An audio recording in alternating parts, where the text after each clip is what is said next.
Bueno, buenos días, buenas tardes ya. En primer lugar, pues, cómo no darle las gracias a toda la audiencia por estar aquí en esta primera jornada COEXAM. En segundo lugar, dar las gracias a la Agencia Española de Medicamentos, al PRAN, SEDEN y COEXAM, por haber colaborado de alguna manera en organizar este evento. Y finalmente, darle las gracias a COEXAM, especialmente a Antonio Oliver, por invitarme como ponente para hablar de un tema muy divertido, que es el área de incertidumbre técnica.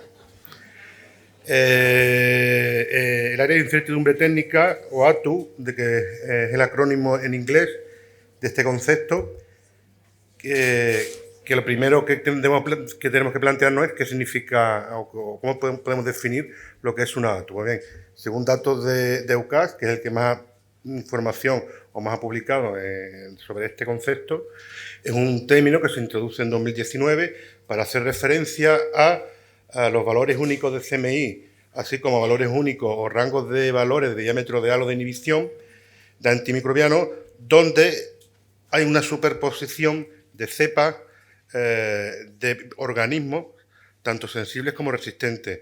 Esto hace que exista una cierta incertidumbre o dificultad a la hora de poder asignar correctamente una de las tres categorías clínicas que existen para categorizar a la cepa en función de la sensibilidad antimicrobiano. Y lo que es más importante es que esto va a producir de alguna manera que existe una cierta probabilidad de que se cometan errores de categoría clínica, sobre todo los más importantes desde el punto de vista clínico, que son los errores máximos o falsa sensibilidad, pero no debemos olvidar también los errores mayores y, en tercer lugar, con menor relevancia clínica, los errores menores. En esto juega un papel primordial el laboratorio de microbiología, porque aunque EUCAS dice que ante esto se puede no hacer nada o se pueden iniciar una serie de acciones que ya ha comentado Nieves y veremos ahora después, yo creo que sí, que el laboratorio de microbiología tiene un papel súper importante y está obligado a hacer algo. Este es un ejemplo típico de amoxicilina ácido clavulánico en enterobacterias, donde la ATU se ha definido entre 19 y 20 milímetros y, como podéis ver en la gráfica, cae exactamente en la categoría o en el rango de sensibilidad. Y si veis los colores, veis que dentro de ese rango de sensibilidad hay cepas con distintos valores de CMI. Y bastantes de estas cepas tienen valores de CMI que corresponden a la categoría clínica de resistente. Y aquí es donde está el problema. Porque tendremos que resolver de alguna manera si son cepas realmente, si podemos utilizar ese antimicrobiano o no podemos utilizarlo. Por el tema de los errores que ya he comentado anteriormente. Bien, aunque las ATU están definidas en bacterias, creo que también en hongos, no sé si esta tarde se hablará algo del tema, yo me he centrado que en bacterias, ¿no? Porque es lo que más, tengo algo más de experiencia. Y afortunadamente las ATU no se han definido para todas las bacterias, de momento solamente se han definido para 4 grupos de bacterias, las que veis ahí, sobre todo en Haemophilus influenzae, que es donde, junto con enterobacterias, donde existen más ATUs definidas, en pseudomonas tanto aeruginosas como las que no son aeruginosas y en distintas especies de estafilococo. Voy a nombrar cada una. En el caso de Haemophilus influenzae, pues se han definido, fijaros, cefurosima, ceftriaxona, cefotaxima, cespodosima, cefepima, imiperin y piperacillina tazobactam. Un aspecto importante, fijaros en enterobacterias los antibióticos, que como estáis viendo casi todos son beta-lactámicos, excepto en el caso de enterobacterias, que además incluye ciprofloxacino, pero que son antibióticos clave en el tratamiento de infecciones causadas por enterobacterias. Amoxicilina ácido clavulánico, cuando se aplica un punto de corte para infección sistémica, piperacillina tazobactam, ceftalozano tazobactam, meropenem barbobactam, ceftalorina, cefiderocol y ciprofloxacino. Se me ha olvidado comentar, aunque está ahí abajo, que esta información la he sacado de los últimos datos que tiene EUCAD de la tabla de los puntos de corte, porque los puntos de corte, según los años, han ido cambiando, o sea, las ATUs han ido cambiando de unos años para otros, se han ido quitando antimicrobianos, se han ido incorporando nuevos, entonces yo he querido que lo más razonable es irte a la última definición que ha dado EUCAD y eso es lo que hay. En Pseudomonas, fijaros, piperacillina, bueno, nos da igual, ¿no? Pero tenemos piperacillina tazobactam, ceftacidima bibactam y cefiderocol. Y dentro de estafilococos, pues tenemos para las especies de estafilococo epidermidis y estafilococo lugdunensis, la cefositina, que sabéis todos para qué se utiliza, ceftarolina y ceftobiprol para el caso de estafilococo aureus, y también está incluido tedizolid. Bien, ¿por qué se originan las ATU? Pues bien, las ATU se originan o están causadas fundamentalmente cuando empleamos la difusión con disco. Es decir, todas estas ATUs que hemos visto anteriormente, todas tienen un valor único, aunque la mayoría tienen un rango de diámetros de halos de inhibición. Pero también existen algunos antimicrobianos, que son los que tenéis en la tabla, con los cuales, además de obtenerse ATUs con zonas o diámetros de halos de inhibición, también tienen definido ATUs como valores de CMI. Tanto como utilizando tiras de gradiente, como algunos de los sistemas automatizados que tenéis ahí de antibiograma, que todos estamos acostumbrados o conocemos, ¿no? Dentro de la enterobacteria, pues tenéis, fijaros, piperacilina, tazobactam y ciprofloxacino tiene definido una ATU. Dentro de esta Staphylococcus aureus se han definido para ceftriaxona y ceftobiprol, y dentro de Haemophilus influenzae para cefaloxima cuando se administra de manera intravenosa. Bien, aquí he entrado de manera un poco más detallada qué es lo que ocurre con las ATUs cuando utilizamos métodos de difusión con disco. He intentado ordenarlas de mayor relevancia clínica a menor relevancia clínica. Fijaros que hay colores rojos, colores verde claro y colores verde oscuro. ¿Por qué? Lo he clasificado así para que veáis que todas las ATUs que tenéis definidas en color rojo son todas aquellas que caen dentro del rango de resistencia, con la interpretación que esto tiene, porque vamos a cometer, en el caso más o menos probable, errores de tipo R, o sea, errores mayores. En el caso de piperacilina tazobactam, fijaros que no es un rango, sino que es un valor único. En el caso de ciprofloxacino, fijaros que la ATU cae en la zona intermedia. La llamo intermedia porque siempre estoy acostumbrado, me cuesta trabajo decir sensibilidad, una expresión, ¿vale? Soy de la vieja escuela. Y en el caso de amoxicilina ácido clavulánico es el único antimicrobiano, la única combinación de antimicrobiano cuya ATU cae dentro del rango de sensibilidad. Con lo cual, en este caso podemos cometer errores de tipo SR, que es el peor de los errores que se puede cometer. Aquí tenéis un ejemplo detallado, ¿no? Yo creo que aquí ya se ve claramente. El caso concreto de ciprofloxacino con enterobacterias. Ahí tenéis la distribución de valores de diámetros de zonas de inhibición. Fijaros la ATU que está en gris, que es de 22 a 24 milímetros, aplicando puntos de corte. Esto siempre... No, perdón. Sí, de 22 a 24. Y fijaros que estas cepas que por difusión por disco nos aparecerían como intermedias, tienen valores de CMI de 1, que corresponde a resistente, 0,5 la antigua categoría intermedia y 0,25 sensible. Y otra cosa que es importante, que no sé si lo habéis visto en la anterior, que yo creo que puede tener relevancia porque además del cambio que se produce dentro de la propia ATU, si os fijáis, la mayoría de las ATU están muy cerca del punto de corte clínico, lo cual yo creo que puede ser otro problema adicional para incrementar la probabilidad de que se generen errores de categoría clínica. Aquí lo veis, lo que acabo de decir, ¿no? ATU mediante difusión con disco, en el caso de estafilococo, fijaros que excepto cefosetina, todas caen dentro del rango de resistencia. En el caso de cefosetina, pues cae o coincide justo con el punto de corte clínico. En el caso de Pseudomonas, fijaros, cefiderocol, el rango de diámetro de halo tan amplio que tiene, Cestacedium adipactam mucho más pequeño, y piperacilina tazobactam es la única combinación en Pseudomonas que tiene definida una ATU que cae en la zona intermedia. Son dos ejemplos, ¿no? Para que veáis un poco, yo creo que con la gráfica se ve un poco más el concepto de la ATU. Fijaros, en Pseudomonas aeruginosa he cogido piperacilina tazobactam por razones obvias. Fijaros la ATU donde cae, que cae en la zona intermedia y pegadito al punto de corte de IAR.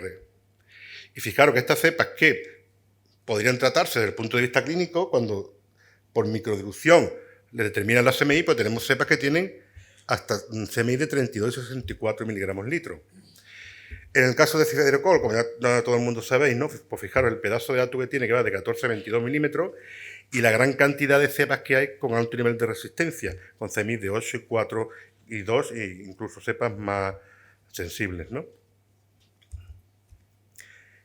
Aquí en el caso de influenza, bueno, he querido ponerla, aunque esta no es la original.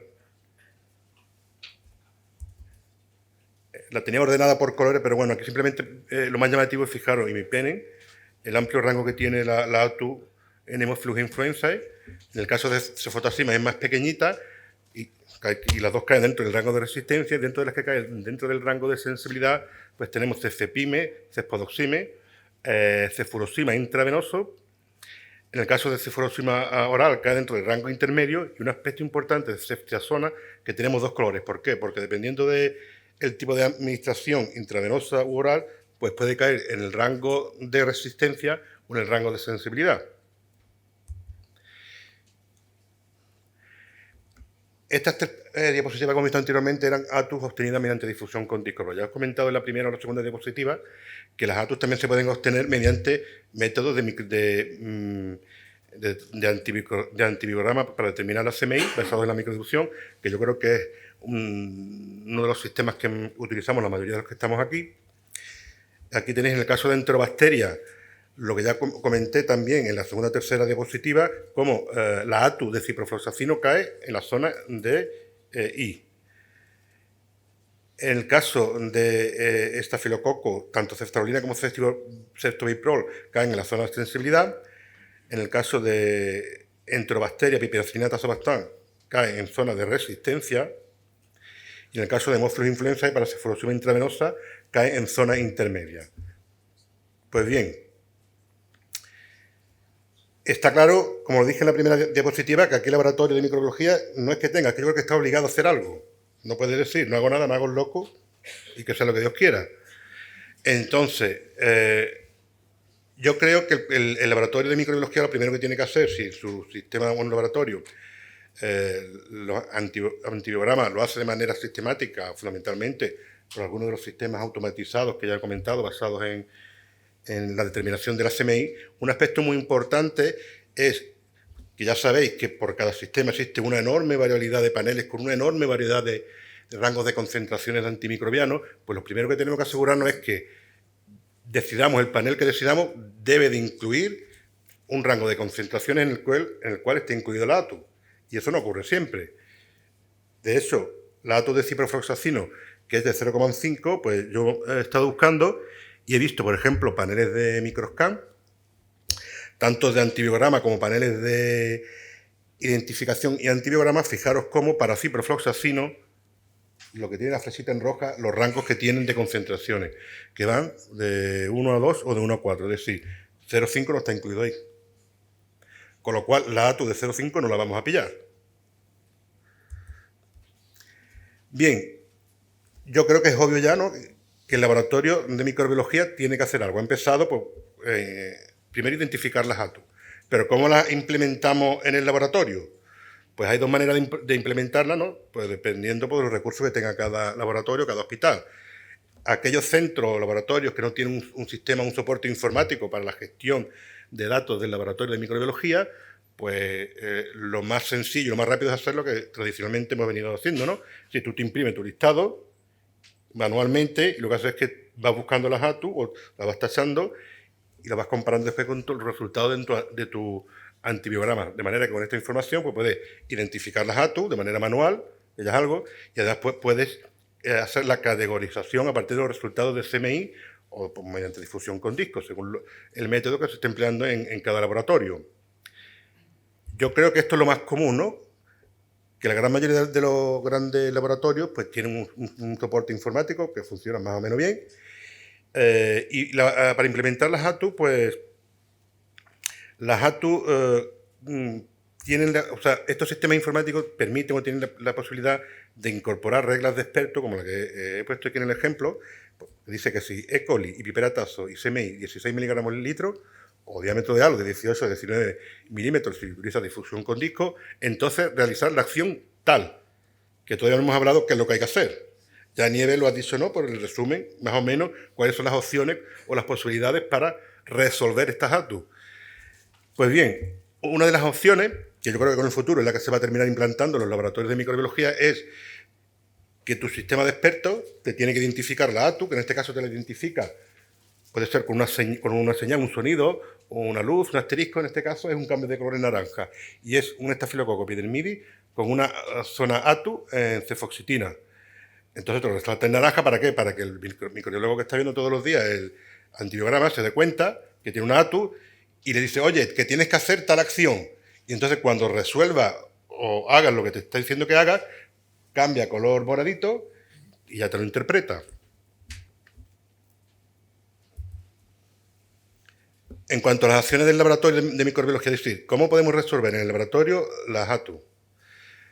Yo he hecho dos grandes grupos, ¿no?, de acciones por parte del laboratorio de microbiología.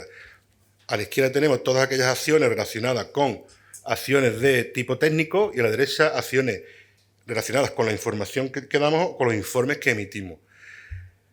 Dentro de las acciones técnicas, yo creo que la que utilizamos, la gran mayoría, pues lo primero es repetir la prueba, pero cuando hay una sospecha de que se ha podido producir un error técnico. ¿Y qué tipo de errores técnicos son los más probables? Pues casi siempre son preparación de un inóculo que no tiene la concentración que debe de tener. Os dije al principio que la gran mayoría, como casi todas las ATU, excepto ciprofloxacino y tedizolis, creo, son betalastámicos, donde hay efectos inóculos importantes. Es decir, que como no prepares un buen inóculo, pues corres el riesgo de cometer un error técnico. Después tenemos la posibilidad de utilizar un método alternativo. ¿Pues cuándo? Pues cuando se puede utilizar. ¿Cuáles son las principales opciones como métodos alternativos? Pues un ejemplo sería, por ejemplo, en el caso, por ejemplo, de estafilococo con cefositina y la PCR de MEC-A o la inmunocromatografía de la PBP, ¿no? Es decir, un método alternativo al resultado que yo he obtenido mediante difusión con disco o mediante CMI de cefositina, pues lo compruebo con un método alternativo o incluso con ETES, ¿no? Pero yo creo que esta opción debería de, sobre todo, realizarse en aquellas situaciones clínicas en las cuales, pues, estamos hablando de infecciones ya graves, donde no te la puedes jugar y tienes que ir a lo que tú sabes que va a funcionar y no existe ninguna duda. Dentro de las acciones informativas, pues también ya se ha comentado en las primeras charlas, tenemos la opción de informar como valor obtenido incierto, más o menos un comentario, pero yo creo que eso no sirve para nada, porque eso es dejar al clínico con la misma duda que tenía. Yo creo que hay que mojarse, ¿no? Informar resistente, pero claro, tú informarías resistente cuando sepas que o tengas seguro de que existen otras alternativas terapéuticas para utilizarlas, y además que la van a utilizar. Pero yo creo que lo mejor o lo más sensato es siempre, desde el punto de vista técnico, hacer algo para resolver la ATU, pero siempre hay que hablar con el clínico y discutir con él los casos concretos. Si no hay una regla general que digamos, si hay una ATU tengo que hacer esto, siempre no. Vamos a ver, primero, qué tipo de paciente es, qué patología tiene, qué tipo de microorganismo tiene, qué opciones de tratamiento tenemos, cuáles son los problemas que tenemos que tener. Y ahora hablamos con el clínico y planteamos el problema. E intentamos resolverlo. Otro aspecto importante, que ya lo comenté, el tema de los errores que se pueden cometer si no resolvemos las ATU. Yo la verdad es que he encontrado muy poco publicado. He encontrado este artículo, ¿no?, pero yo creo que es bastante explicativo. Es un estudio belga que realizan en 2019, pero está publicado en 2022, donde cogen una colección de enterobacterias, pseudomonas aeruginosa y Haemophilus influenzae, y mediante difusión con disco determinan la sensibilidad a amoxicilina, ácido clavulánico y piperacilina tazobactam. Entonces, en aquellas situaciones en las cuales detectan una ATU, retestan o la comprueban mediante, en este caso, mediante ITER. Y aquí tenéis dos tipos de resultados. A la izquierda, panel A, porcentaje de ATUs para estas dos combinaciones de betalastámicos en los microorganismos que acabo de citar. Fijaros que en el caso de amoxicilina, ácido clavulánico, existe una enorme variabilidad, pero sobre todo, fijaros, el elevado porcentaje de ATU de amoxicilina, ácido clavulánico en Haemophilus influenzae, y después un aspecto curioso, si comparamos Escherichia coli, bueno, la mayoría son Escherichia coli, con Klebsiella, que la mayoría son también Pneumoniae, fijaros que predomina en coli las ATU asociadas a amoxicilina, ácido clavulánico, mientras que en el caso de Klebsiella predomina la de piperacilina tazobactam. Si traducimos o vemos qué repercusiones puede tener estos resultados desde el punto de vista de errores de categoría clínica, pues podéis ver en el panel de la derecha los porcentajes de errores máximos, falsa sensibilidad, que podemos cometer. Fijaros, el enorme porcentaje de errores máximos que sostienen con pseudomonas aeruginosas para piperacilina tazobactam, y en el caso de Escherichia coli, el porcentaje de errores que es inaceptable para amoxicilina ácido clavulánico. Si aquí quisiésemos aplicar el porcentaje para los errores máximos, que está era del 1,5%, creo recordar, sí. Fijaros que hay errores máximos con todas las especies bacterianas que se han incluido en este estudio, lo cual es inaceptable. Lo cual refuerza lo que dije al principio, que esto tiene que resolverlo el laboratorio de microbiología, sobre todo los casos más importantes desde el punto de vista clínico. Este es un estudio pilotillo, ¿no?, para ver el impacto que tiene la ATU de ciprofloxacino en nuestro laboratorio durante un pequeño estudio piloto que se realizó con enterobacterias durante el periodo de abril-octubre de 2022, utilizando los paneles de microscan de multiresistente, de manera que toda enterobacteria con una CMI de ciprofloxacino, que en este panel tenía una CMI de 0,5, se comprobó mediante difusión con disco de ciprofloxacino. Ahí tenéis los resultados de los gráficos aquí a la derecha, y a la izquierda, si vamos analizando los datos, pues vemos que el porcentaje de ATU fue del 2,9% en Escherichia coli y del 1,6% en Klebsiella pneumoniae. ¿Y esto en qué se tradujo? Pues al estar la ATU en una zona y los errores que vamos a cometer van a ser de tipo, errores de tipos menores, pero son extremadamente elevados. Fijaros, un 75% en Escherichia coli, 69% en Klebsiella y 89% en otras enterobacterias. Y la mayoría de estos errores de estos errores menores, fueron de tipo IS, que fueron mucho más frecuentes que los de tipo IR. Como conclusiones que saco yo, de la revisión que he realizado, ¿no? Pues bien, en primer lugar, que las ATUs están definidas por un único valor de CMI o un único valor de diámetro de inhibición de halo o rango de inhibición de halo, que generalmente es un rango afortunadamente corto, pero que yo creo que está muy cerca de los puntos de corte y eso puede generar problemas. Pero sobre todo son muy útiles para, sobre todo, alertar al laboratorio, al microbiólogo que ve todos los días la sección de antibióticos, para alertarle que ahí puede tener un problema y que lo tiene que resolver. Un problema de categorización clínica. De manera que para evitar esta posibilidad de que se cometan errores, sobre todo los de tipo máximo, vuelvo a decir, pues tiene que resolverla en función de factores de tipo, como hemos visto, microbiológicos relacionados con el tipo de antimicrobiano, incluso con la dosificación, el tipo de microorganismo y de tipo, sobre todo, he considerado estratégico, refiriéndome o queriendo hacer referencia a la posibilidad de disponer o no disponer en el laboratorio de sistemas automatizados que puedan incorporar reglas de expertos que te permitan identificar las ATU, sobre todo en personal que no está acostumbrado a leer todos los días la sección de antibióticos. Y esto era todo lo que yo os quería contar. Muchas gracias por la atención.